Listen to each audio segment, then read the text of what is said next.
হে আল্লাহ, হে আল্লাহ, হে আল্লাহ, আপনি কেমন জীবন দিয়েছেন আমাকে? এত দারিদ্র্য আর এত একাকিত্ব। সারাদিন খেটে মরেও 3 বেলা ভাত জোটে না। তার উপর আমার এই দারিদ্র্য দেখে কোনো বাবা তার মেয়েকে আমার হাতে তুলে দেবে না। কেনই বা দেবে? এত গরিব আমি।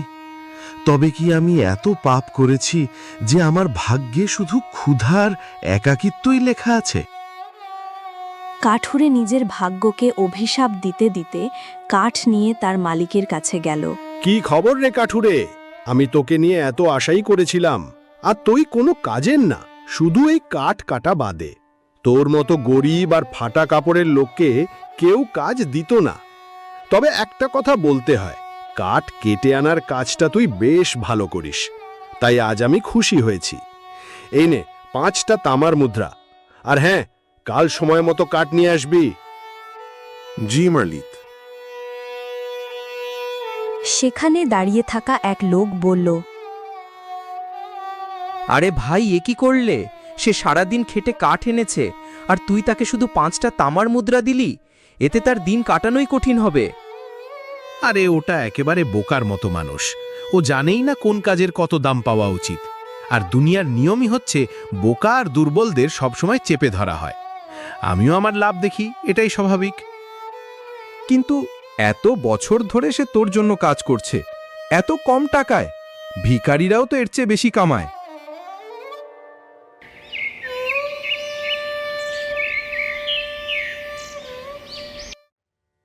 কাঠুরে তখন সেই 5টা তামার মুদ্রার দিকে তাকিয়ে চোখে জল এনে বলল, আহা, কতদিন পর মালিক আমাকে একসাথে 5টা মুদ্রা দিলেন। সাধারণত তো তিনি 3টে দেন। হয়তো একদিন আমার বেতন বাড়াবেন, 6টা দেবেন, হয়তো 8টা দেবেন। তবে না না, এত বড় স্বপ্ন দেখা উচিত নয়। যা পাই তাই নিয়েই খুশি থাকা উচিত। আগামীকাল আরও জঙ্গলের ভেতরে গিয়ে ভালো কাঠ আনব। ঝুঁকি আছে, জানোয়ার আর সাপ আছে, কিন্তু উন্নতি চাইলে ঝুঁকি নিতেই হবে।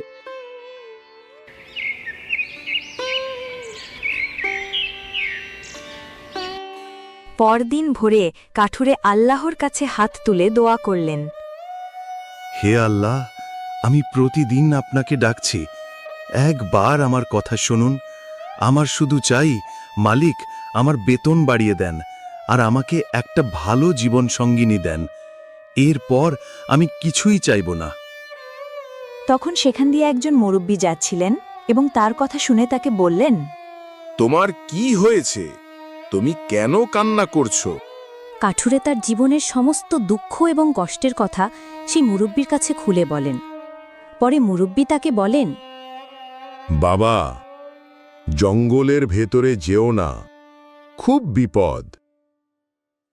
তবে যদি যেতেই হয়, জঙ্গলের ভেতরে যাওয়ার আগে অবশ্যই আল্লাহর দরবারে দোয়া করবে, যেন বিপদ আপদ থেকে আল্লাহ তোমাকে রক্ষা করেন। কাঠুরে প্রতিজ্ঞা করল যে সে অবশ্যই জঙ্গলের ভেতরে যাবে এবং সে আল্লাহর কাছে অবশ্যই দোয়া চাইবেন।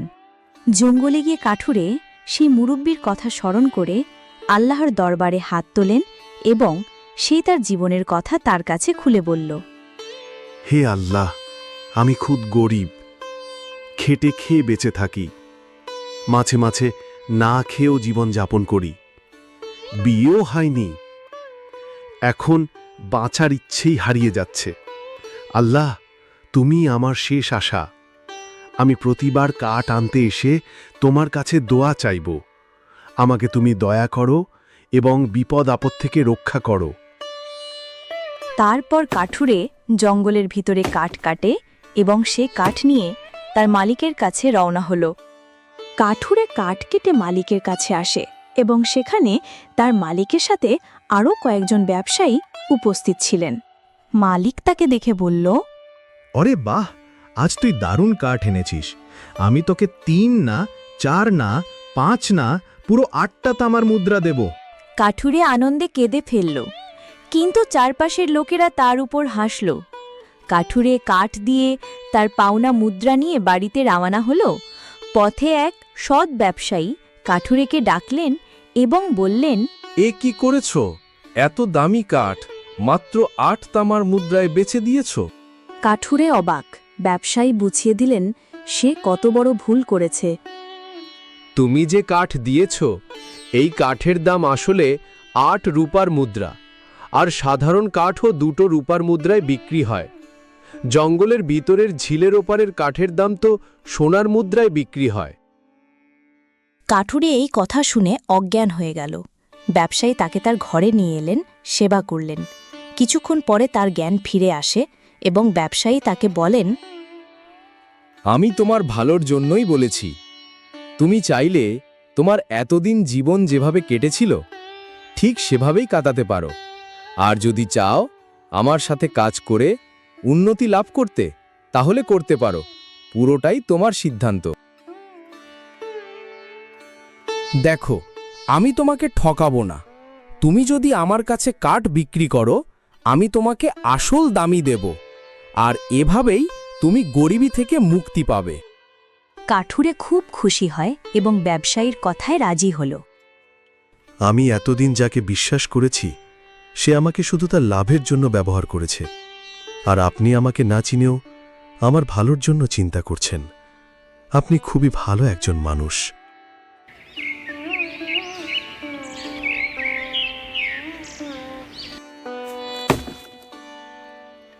কিছুদিনের মধ্যেই কাঠুরে প্রচুর পরিশ্রম করেন এবং কাঠ কেটে এনে প্রচুর মুদ্রা পেল।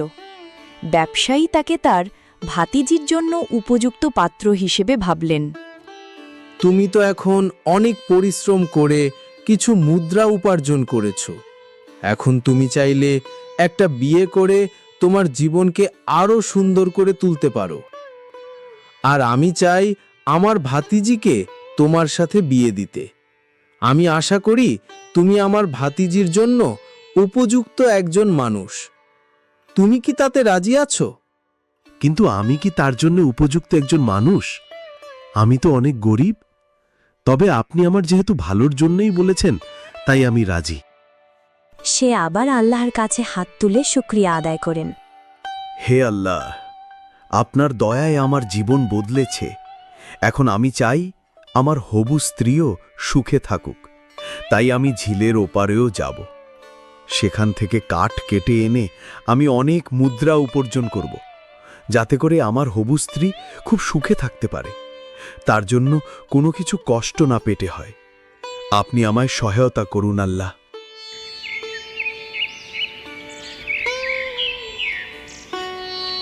পরের দিন সে সিদ্ধান্ত নিল ঝিলের ওপার যাবে।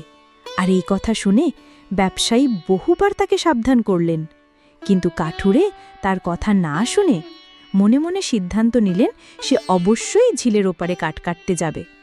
পরে সে জঙ্গলের উদ্দেশ্যে রওনা দিল।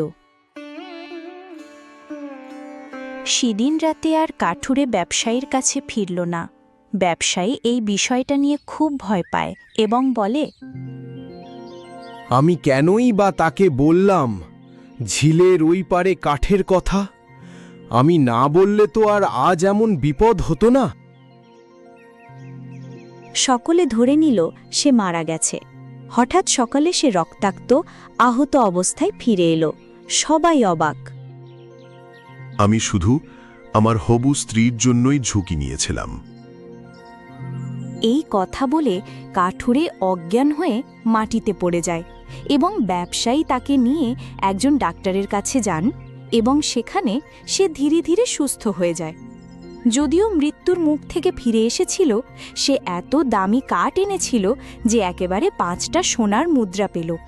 এরপর সে বড় একটি বাড়ি কিনল এবং সুখে সংসার করতে লাগল। এভাবেই গরিব কাঠুরের ভাগ্য আল্লাহর দয়ায় বদলে গেল।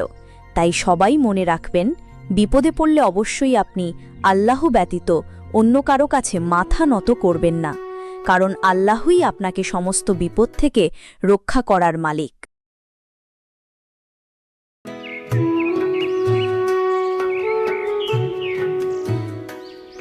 শান্তিপুর গ্রামে গত কয়েক মাস ধরে বৃষ্টি নেই। মাঠ শুকিয়ে গেছে, পুকুর প্রায় খালি।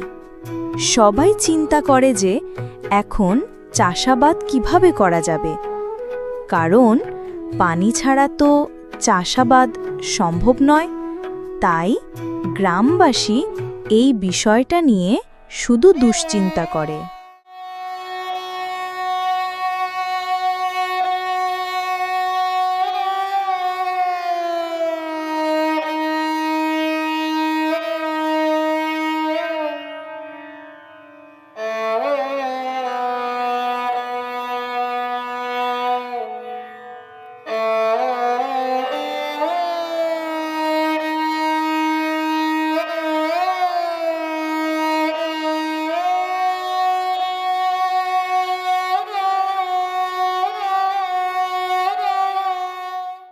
আজ আমাদের খাবার কেমন করে হবে? কিছু একটা ব্যবস্থা করব ইনশাল্লাহ। আল্লাহর উপর ভরসা রাখো, আল্লাহ নিশ্চয়ই একটি রাস্তা দেখাবে। এই দিকে মিজান দিনরাত খেটে সংসার চালানোর চেষ্টা করে, কিন্তু খরা সব কিছু কেড়ে নিচ্ছে।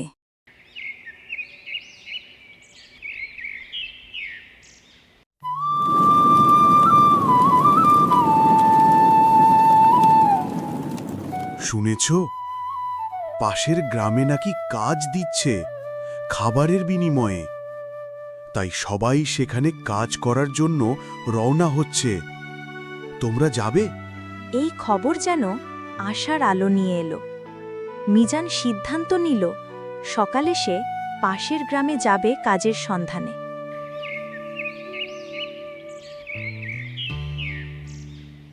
আজ আমি চায়ের দোকানে শুনেছি পাশের গ্রামে নাকি কাজ রয়েছে, আর তারা কাজের বিনিময়ে খাদ্য দিয়ে থাকে। তাই আমি সিদ্ধান্ত নিয়েছি যে কাল সকালে সেখানে গিয়ে বেশি করে কাজ করে বেশি খাদ্য নিয়ে আসব। আচ্ছা ঠিক আছে, নিজের শরীরের দিকে একটু খেয়াল রেখো।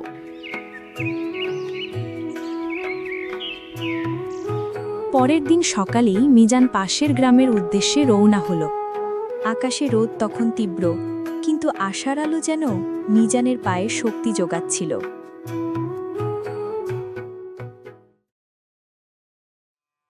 সবাই শুনো, যে যত বেশি পরিশ্রম করবে সে তত বেশি খাবার পাবে।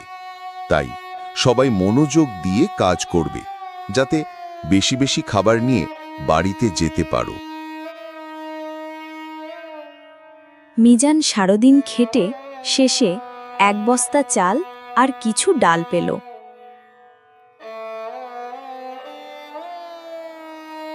চাচা, আপনার কি হয়েছে? আপনি রাস্তার পাশে বসে কেন কান্না করছেন? বাবা, আজ 2 দিন হলো বাড়িতে চুলা জ্বলেনি, কিছু খেতে পারেনি এখনো। তুমি আল্লাহর রাস্তায় কিছু দান করবে আমাকে? এই কথা শুনে মিজান নিজের খাবারের অর্ধেক অংশ বৃদ্ধকে দিয়ে দিল।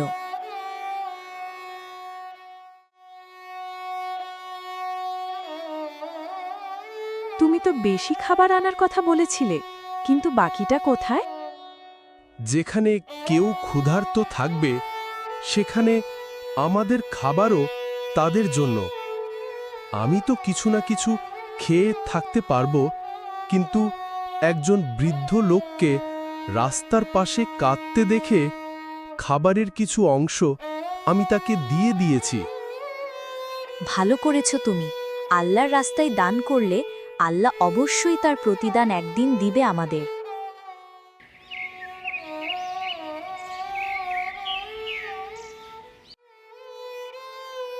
সেই রাতে তারা তৃপ্ত মনে ঘুমিয়েছিল।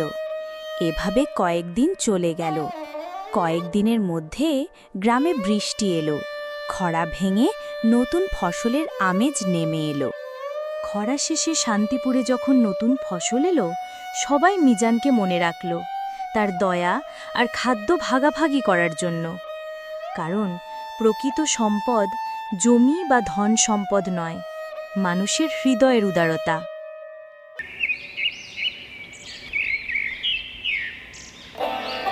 একটি ছোট গ্রামে রাজু নামে একজন যুবক থাকত। তার মা বাবা তার শৈশবে মারা যান। ফলে সে একেবারে একা হয়ে পড়ে। তার কাছে কোনো আশ্রয় ছিল না এবং কোনো জমি জায়দাদও ছিল না। সে একটি ছোট কুঁড়ে ঘরে জীবনযাপন করত। গ্রামের প্রধান কবির হোসেন একজন অত্যন্ত দয়ালু ব্যক্তি ছিলেন। তিনি রাজুর দরিদ্র অবস্থা দেখে করুণা করে তাকে নিজের এখানে কাজ করাতে নিলেন। বসবাসীর জন্য তিনি রাজুকে একটি আলাদা কুঁড়ে ঘরও দিলেন। সময় কেটে গেল এবং রাজু বড় হয়ে উঠল। সে আজও গ্রাম প্রধান সাহেবের কাছে কাজ করত, আর গ্রাম প্রধানও তাকে খুব ভরসা করতেন। একদিন গ্রামের প্রধান কবির সাহেব রাজুকে বললেন, রাজু, তুমি এখন কেন বিয়ে করো না? তোমার বয়স হয়ে গেছে। তোমার স্ত্রী এলে সে তোমার অর্ধেক কাজ ঠিক করে নেবে, ঘর সামলাবে এবং তোমার খাবার দাবারেরও ব্যবস্থা করবে। আমারও এখন বয়স বেশি হয়ে গেছে, জানি না কখন আল্লাহ ডাকবেন। আমি চাই তোমার বিয়ে আমার সামনে হয়ে যাক, যাতে আমি তোমার জন্য নিশ্চিন্ত হতে পারি। আহা সাহেব, আপনি এমন কথা কেন বলছেন? আমার হায়াত আল্লাহ আপনাকে দিয়ে দেন। এখানে আমার আর কে আছে আপনি ছাড়া? আপনি আমার জন্য অনেক কিছু করেছেন। শৈশব থেকে আজ পর্যন্ত আপনি মা বাবার দুজনেরই ভালোবাসা দিয়েছেন। আপনার এই উপকার আমি কখনো ভুলতে পারবো না। উপকারের কথা ছেড়ে দাও রাজু, বলো বিয়ে করবে? মেয়েটা আমি দেখব নাকি তোমার কোনো পছন্দ আছে? না মালিক, আমার নজরে কেউ নেই। আপনি যেটা ঠিক মনে করবেন তাই করুন। আমার আপনার ওপর পুরো ভরসা আছে। আপনি আমার কাছে ঠিক আমার বাবার মতো, তাই আপনি যা সিদ্ধান্ত নেবেন তা আমার ভালোর জন্যই হবে। ঠিক আছে রাজু, আমার চোখে তোমার জন্য একটা খুব ভালো মেয়ে আছে। আর বিয়ের খরচ নিয়ে চিন্তা করো না, সে দায়িত্ব আমার, কারণ তুই আমাকে বাবার মতো মনে করেছ, তাই আমার কথা মানতে হবে। জি মালিক, যেটা আপনি ঠিক মনে করেন। গ্রাম প্রধান কবির সাহেবের একটি ছেলে ছিল, তার নাম ছিল রনি, যে সব কথা শুনছিল। সে রাগ করে বাবার কাছে গিয়ে বলল, পিতাজি, আপনি এটা কি বলছেন? আপনার কি দরকার রাজুর বিয়ের খরচ দেওয়ার? ভুলে যেও না, সে তো আমাদের চাকুর। চাকুরের প্রতি এত আবেগ ঠিক নয়। এভাবে তো সে মাথায় চড়ে উঠবে। যদি আজ আপনি তার বিয়েতে টাকা দেন, তার তো অভ্যেস হয়ে যাবে। শৈশব থেকেই সে তো আমাদেরই পয়সায় বড় হয়েছে, আর এখন আপনি তাকে বিয়েও করিয়ে দিচ্ছেন। আপনি কি তার চুক্তি নিয়ে রেখেছেন? জবান সামলায় বলো রনি, সে আমার চাকর নয়, আমার ছেলের মতো, এবং এটি আমার সম্পত্তি। আমি চাইলে যা ইচ্ছে তাই করব। তুমি আমাকে শিখাতে হবে না কি করা উচিত। আর তুমি ভুলে যেও না, আমি তোমার পিতা। পিতাজি, আপনি ভুল করছেন। আমি আপনার ছেলে। রাজু গরিব এবং ভিখারি। আপনি আমার তুলনা কেন তার সাথে করছেন? এতে আপনি আমার সম্মান নষ্ট করছেন। তার সরল চেহারার ভরসা করবেন না। সব গরিবরা এরকমই হয়। একদিন আপনি বুঝবেন যে আপনার কাছে আপন কে আর পর কে। আপন আর পরের বিষয়টি তুমি বলো না। আমি ভালোভাবে জানি কে আমাদের আপন এবং কে পর। যখন আমি খুব অসুস্থ ছিলাম, তখন কোথায় ছিল তোমার আপন পর? তখন রাজু আমার সেবা করেছিল। সে দিন রাত আমার সেবা করেছিল। এখন পর্যন্ত আমি বেঁচে আছি শুধুমাত্র তার সেবার জন্য। তুমি তো তখন একবারও আমার খবর নাও নাই। তুমি শুধু নেশায় ডুবেছিলে। আমি কি মিথ্যে কথা বলছি বলো? এখন এসে আমাকে আপন কে পর কে এই সম্পর্কে উপদেশ দিচ্ছ? চলে যাও এখান থেকে। মনে হচ্ছে সে তোমাকে জাদুটোনা করে দিয়েছে, তাই তুমি তোমার ছেলের বদলে ওই 2 টাকার চাকরকে ভালোবেসে ফেলেছ। তোমার বয়সও তো হয়েছে। মানুষ বয়সে একটু পাগল হয়ে যায়। এখন সব হিসাব নিকাশ আমাকে দিয়ে দাও, না হলে তুমি সবটাকে এইভাবে খরচ করবে। পরে আমার কাছে কিছুই থাকবে না। যতদিন আমি বেঁচে আছি তোমার হাতে কিচ্ছুই আসবে না। আমি আমার নাম খারাপ করতে চাই না। পয়সা আমি অনেক কঠোর পরিশ্রমে উপার্জন করেছি। সমাজে আমার অনেক সম্মান আছে এবং তুমি তা নষ্ট করতে চাও। যদি হিসেব নিকেশ চাই, আগে যোগ্য হয়ে এসো, তারপর দেখা যাবে। কাশ তোমার জায়গায় আল্লাহ আমাকে রাজুর মতো ছেলে দিত। রনি রাগ করে সেখান থেকে চলে যায় এবং মনে মনে ভাবল, এই গরিব রাজুকে কিছু করতে হবে। এই 2 টাকার চাকর আমার জায়গা নেওয়ার চেষ্টা করছে। তার কথা বাদ, আমার ভাগ্য খারাপ। আমার বাবা হয়েও সে ওই গরিবের পক্ষ হয়ে কথা বলে। এই অপমান আমি কখনোই ভুলব না। সময় আসলে দুজনকে শিক্ষা দিয়ে ছাড়ব। কিছুদিন পর কবির সাহেব রাজুর বিয়ে সালমার সাথে দিয়ে দেন। এর ফলে রাজুর জীবন আরও ভালো হয়ে ওঠে। তাদের বিবাহিত জীবন অনেক সুখের ছিল। সত্যি সালমা, তোমার আগমনেই আমার জীবন পুরো বদলে গেছে। সব কাজ আগে আমি নিজে করতাম, রান্না, কাপড় ধোয়া। এখন তুমি সব সামলাও। তোমার আশায় আমার একাকিত্বও দূর হয়েছে। শৈশবে মা বাবা মারা গেলে মালিক আমাকে আশ্রয় দিয়েছিল। তার উপকার আমি কখনো ভুলতে পারবো না। আজ তুমি আমার কাছে এসেছ তার জন্যেই। এ কথা তুমিও সবসময় মনে রাখবে, আর তাকে অসম্মান করবে না। জি, অবশ্যই। আপনি ঠিক বলেছেন। কবির চাচা মন থেকে একজন ভালো মানুষ। এইভাবে কিছুদিন পার হলো। একদিন রনি তার বাবাকে বলল, পিতাজি, আমার 10,000 টাকা দরকার। তোমার এতগুলো টাকা কি জন্য দরকার? তা আমি আপনাকে বলতে পারবো না, শুধু আমাকে টাকা দিয়ে দাও। বুঝতে পেরেছি, তুমি নানা নেশার জুয়ার জন্য টাকা চাইছো, কারণ এই পর্যন্ত তুমি এসবই করে আসতেছ। রনি, এখনো সময় আছে, ভালো হয়ে যাও। এসব খারাপ অভ্যাস ছেড়ে দাও। এসবের মধ্যে কিছু নেই, শুধু তোমার ধ্বংসই হবে। আমি আপনার কাছে টাকা চেয়েছি, আমাকে জ্ঞান দেওয়ার জন্য বলিনি। এগুলো আমার টাকা, আমি যা চাই তা করব। আমি তোমার সম্পত্তির একমাত্র উত্তরাধিকারী। আমার যেখানে মন চাইবে আমি সেখানে খরচ করব। তুমি তোমার উপদেশ নিজের কাছে রাখো, আর আমাকে শুধু টাকা দিয়ে দাও। অসভ্য, বাবার সাথে কিভাবে কথা বলতে হয় তা এখনো শিখোনি। তুমি দিন দিন খারাপ হইতাছ। যদি কোনো ভালো কাজের জন্যে টাকা চাইতে আমি দিতাম, কিন্তু নেশা আর জুয়ার জন্যে 1 টাকা পয়সাও দেব না। এই টাকা পয়সা আমি অনেক কষ্ট করে কামিয়েছি, তা তুমি এত সহজে নষ্ট করবে তা আমি হতে দেব না। চলে যাও, আমার কাছে তোমাকে দেওয়ার জন্য 1 পয়সাও নাই। আমার জন্য আপনার কাছে টাকা নেই, অথচ ওই রাজুর বিয়েতে খরচ করার মতো তোমার কাছে অনেক টাকা আছে। এটা ঠিক করছেন না।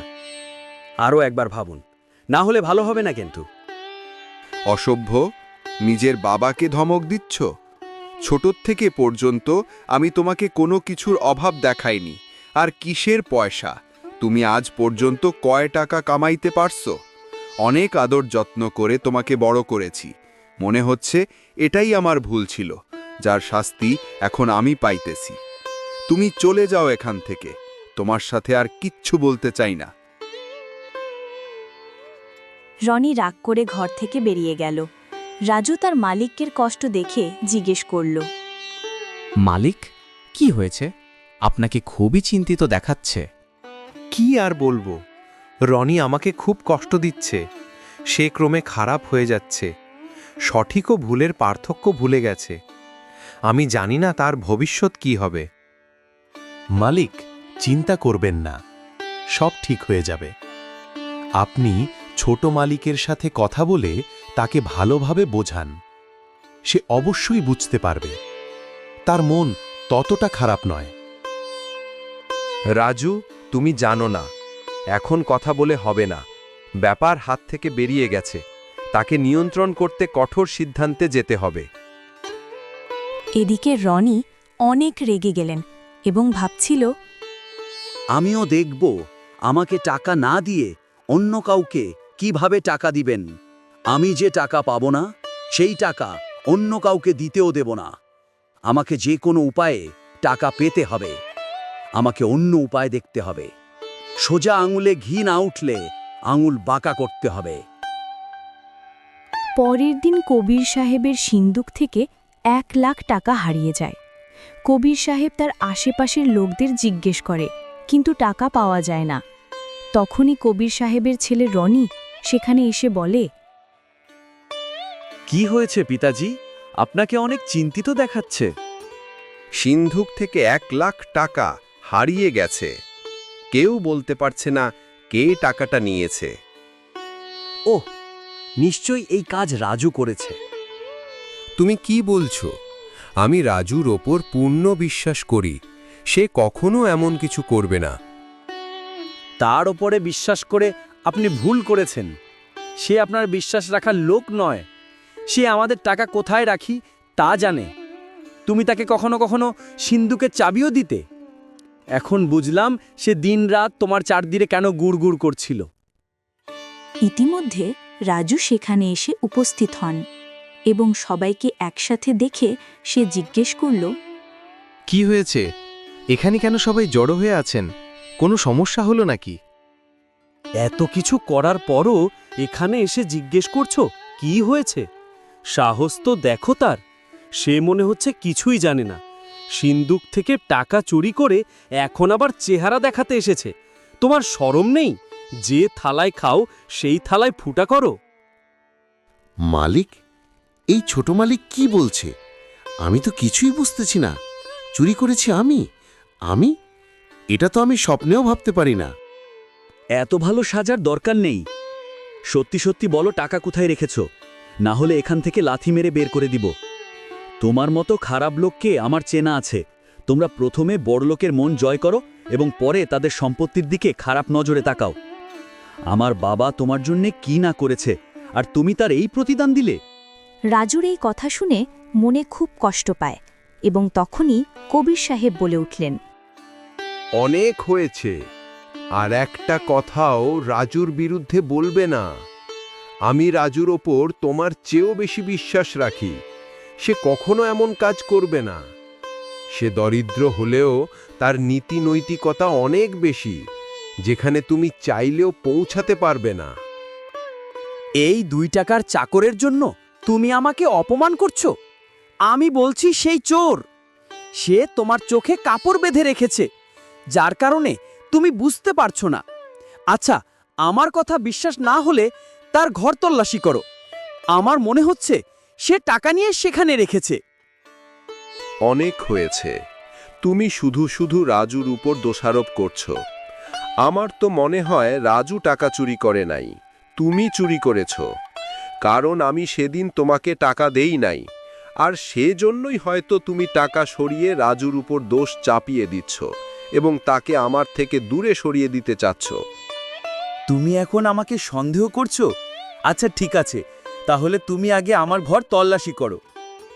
পরে সবাই প্রথমে রনির ঘর তল্লাশি করে, কিন্তু সেখানে টাকা পাওয়া যায় না। তখন রনি বলল, দেখলে, আমার কাছে কোনো টাকা নাই, আর আমি কোনো টাকা চুরি করি নাই। এখন বাকি আছে রাজুর বাড়ি। চলো সেখানে তল্লাশি করি। তারপর সবাই রাজুর বাড়ি তল্লাশি করে এবং রাজুর বিছানার নিচে টাকা পাওয়া যায়। রাজু তখন চিন্তা করে, তার বাড়িতে টাকা কিভাবে এলো? আর তখনই রনি বলে উঠল, আমি তো বলেছি টাকা রাজু নিয়েছে, কিন্তু তুমি বিশ্বাস করনি। এখন দেখলে তো কে আপন আর কে পর। এই কথা শুনে কবির সাহেব নিস্তব্ধ হয়ে গেলেন এবং কিছু সময় চিন্তা করলেন। এই বিষয়ে কিছুই বলল না। না না মালিক, এটা সত্যি নয়। আমি জানি না কিভাবে টাকা আমার বাড়িতে এলো। আমি চুরি করি নাই, আমার উপর বিশ্বাস করেন। চুপ করো, তুই ধোঁকাবাজ। আজ তোর কারণে পিতাজির কত কষ্ট হচ্ছে তুমি কি কখনো ভাবলে না? পিতাজি আমার চাইতেও তোমাকে কতটা ভালোবাসতো, আর তুমি তার এই প্রতিদান দিলে। বাবা, আমি তো বলছি তাকে পুলিশের হাতে তুলে দাও। এক্ষুনি পুলিশকে খবর দাও। না, তুমি পুলিশ ডাকবে না। এখন এখান থেকে চলে যাও। কিন্তু পিতাজি তাকে এভাবে ছেড়ে দিলে কি করে হবে? সে চুরি করেছে, তাকে তো শাস্তি ভোগ করতেই হবে। না, আমি তাকে পুলিশে দেব না, যেহেতু আমি আমার টাকা পেয়ে গেছি আর তার প্রতি আমার কোনো অভিযোগও নাই। চলো আমরা সবাই এখান থেকে চলে যাই।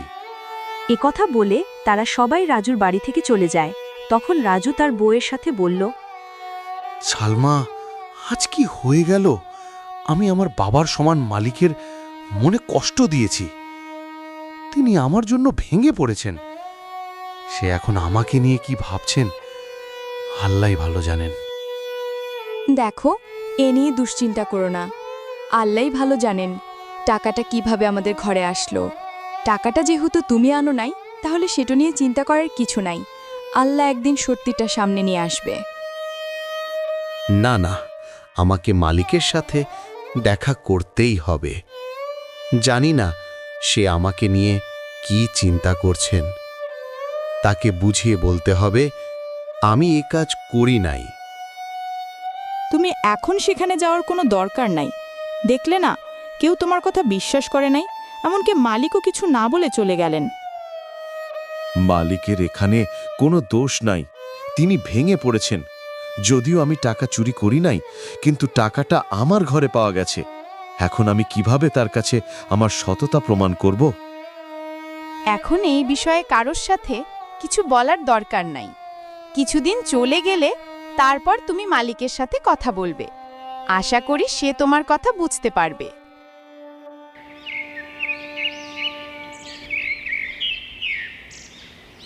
কিছুদিন পেরিয়ে গেল। গ্রামে গুঞ্জন ছড়িয়ে পড়ল যে রাজু কবির সাহেবের ঘরে চুরি করেছে। মানুষটা রাজুকে দেখলে অপমান করে।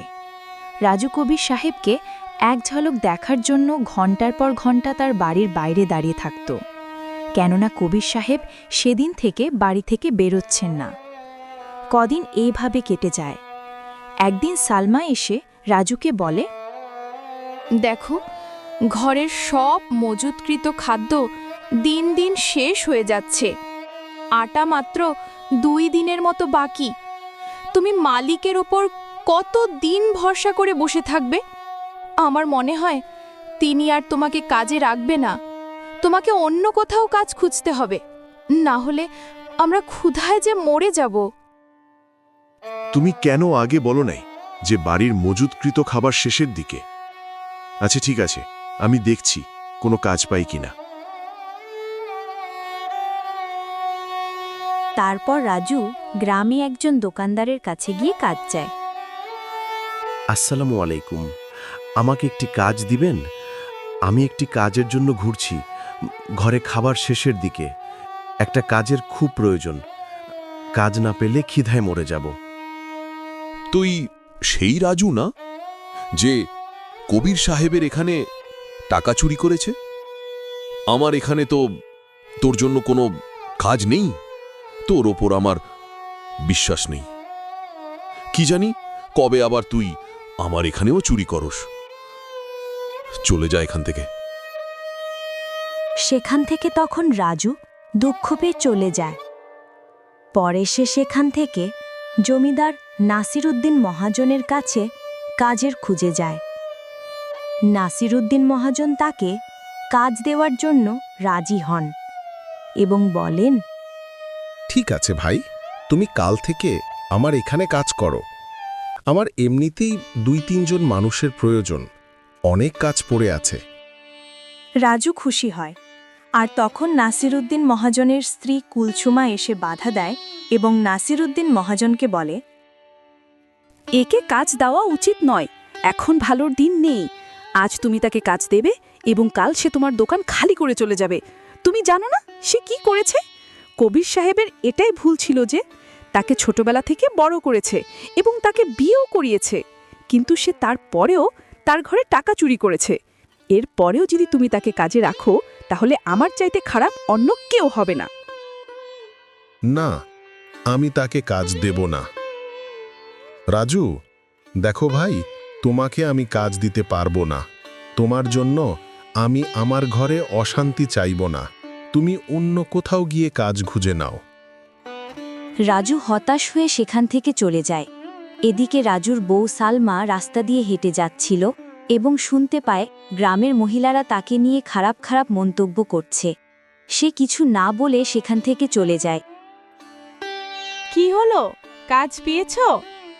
কাজ না পেলে তো আমাদের খাবার জুটাতে কষ্ট হয়ে যাবে। না বউ, আজ কোনো কাজ পাইনি। দেখি আগামীকালকে যদি কোনো কাজ পাই তাহলে অবশ্যই করব। আর তখনই একজন লোক এসে রাজুকে বলল, নাসিরউদ্দিন মহাজন তাকে কাজের জন্য ডেকেছেন। আরে ভাই, তোমাকে খুঁজে খুঁজে আমি অস্থির হয়ে পড়েছি। তোমাকে নাসিরউদ্দিন সাহেব এক্ষুনি কাজের জন্য ডেকেছেন। আমার সাথে যেতে বলেছেন। চলো। সত্যি বলছো? আল্লাহ, তোমার কাছে লাখ লাখ শুক্রিয়া, তুমি আমাকে বিপদে সাহায্য করেছ। রাজু খুব খুশি হয় এবং সেই লোকের সাথে নাসিরউদ্দিন মহাজনের কাছে গিয়ে কাজ করেন। রাজু দিনভর কাজ করে এবং নাসিরউদ্দিন মহাজন তার প্রথম দিনের পরিশ্রমে খুশি হয়ে তাকে ভালো পারিশ্রমিক দেয়। রাজু একদিনের ভালো মজুরি পেয়ে খুশি হয়ে বাড়ি ফিরে গেল। পরে নাসিরউদ্দিন মহাজন কবির সাহেবের বাড়িতে গেলেন এবং তাকে বললেন, বন্ধু, তোমার কথায় আমার বউ রাজি হয়েছে বলেই আজ আমি তাকে কাজে রাখতে পেরেছি, না হলে তো তোমার অনুরোধ রাখতে পারতাম না। সে সত্যিই একজন ভালো লোক, ভালো কাজও করতে পারে। আসলেই সে একজন ভালো মানুষ ছিল, কিন্তু আমার কপালে তার সেবা ছিল না।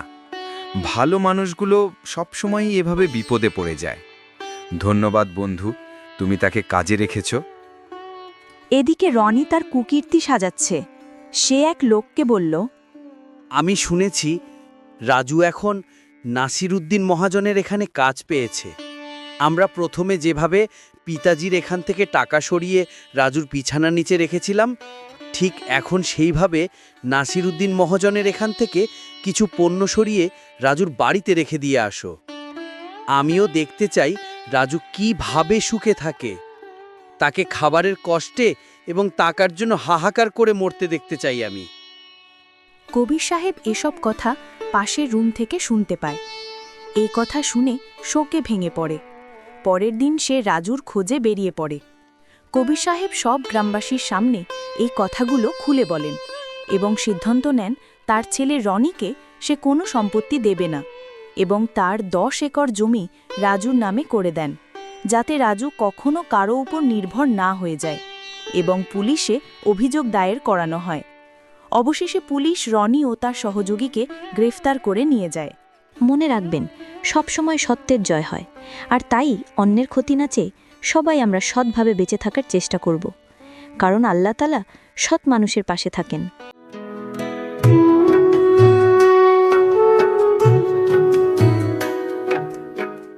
অনেকদিন আগের কথা। দূরে কোনো এক গ্রাম জুড়ে ভয়াবহ খরা চলছে। চারদিকে মাঠ ঘাট শুকিয়ে গেছে। সে গ্রামে এক গরিব কৃষক বাস করত। তার নাম ছিল আব্দুল্লাহ। এখন মনে হচ্ছে এই গ্রামে আর থাকা সম্ভব নয়।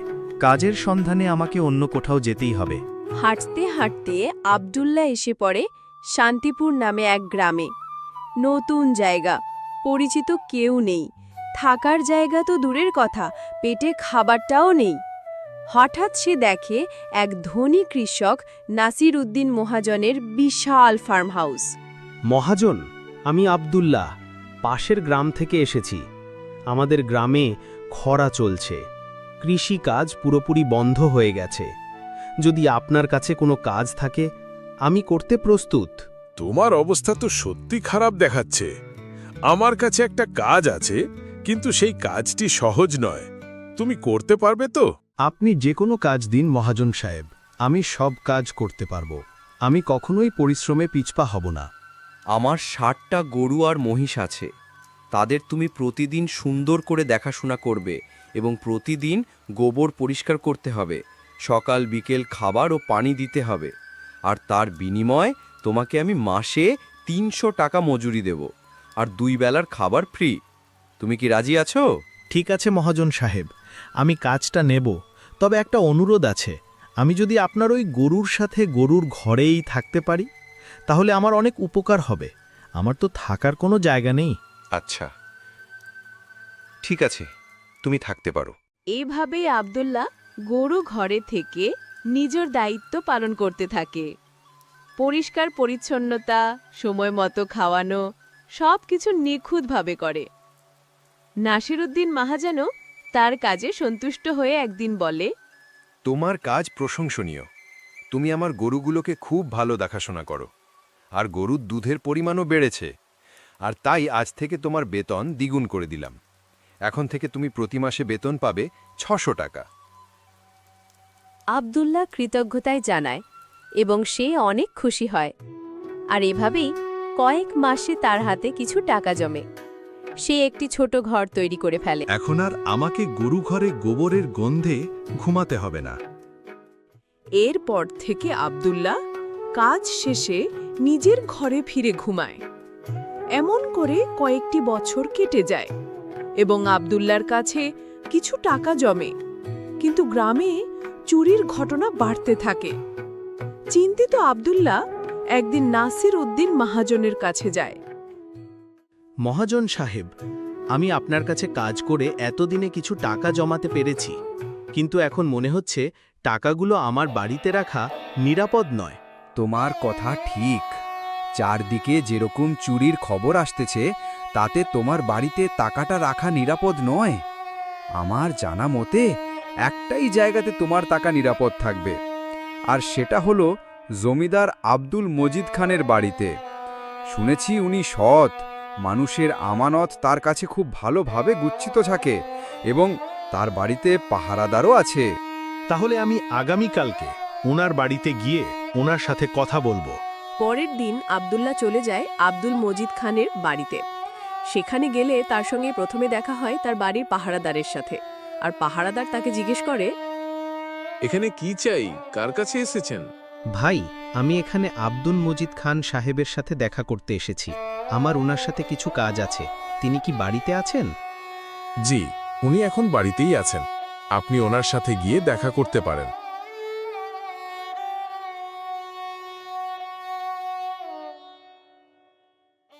জমিদার সাহেব, আমি আব্দুল্লাহ। আমি পাশের নাসিরউদ্দিন সাহেবের ফার্মে কাজ করে কিছু টাকা জমিয়েছি, প্রায় ৬,০০০ টাকা। সেটা আপনার কাছে রাখতে চাই। তোমার টাকা আমার কাছে সম্পূর্ণ নিরাপদ, চিন্তা করো না।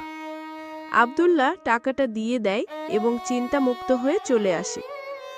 এভাবে অনেক দিন চলে যায়, আর সে আগের মতোই কাজ করতে থাকে। 2 বছর পর আব্দুল্লাহ জমি কেনার পরিকল্পনা করে।